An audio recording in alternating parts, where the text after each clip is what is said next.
भाजीला तर काय नाही, फक्त एक टमाटा 2 टमाटे आहेत तेवढेच. आज आम्ही घरामध्ये दोघीच आहोत आणि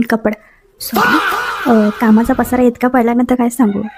आणि फक्त एवढंच की माझं आवरून झालं आहे आणि चिवताई बाहेर खेळत आहे एवढंच. तर चला आता लागा पटापट कामाला. हे आहे बाहेरचं वातावरण. भांडी वगैरे घासून झाले आहेत. आता स्वयंपाकाला काय करायचं आहे ते बघायला लागेल, पण त्याआधी भाजीला काय आहे की नाही ते बघायला लागेल. चल. अरे यार, भाजीला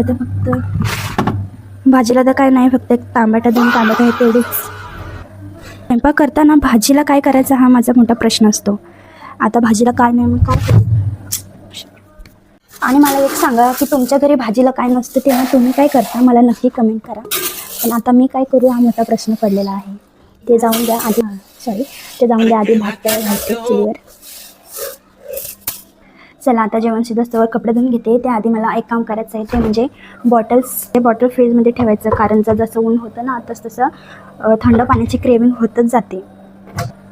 आणि मी ना दिवसभर जेवण कमी पण पाणी जास्त पित राहते.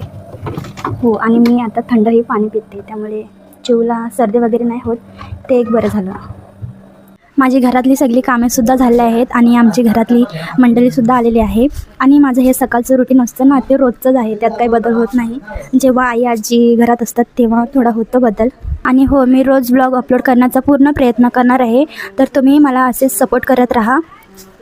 आणि तुम्ही सांगा तुम्हाला माझे ब्लॉग कसे वाटतात. आणि हो, तुम्ही माझे ब्लॉग कुठून बघता, म्हणजे तुमच्या गावाचं नावसुद्धा कमेंट करा. चला भेटूया अशाच एका नेक्स्ट ब्लॉगमध्ये. बाय.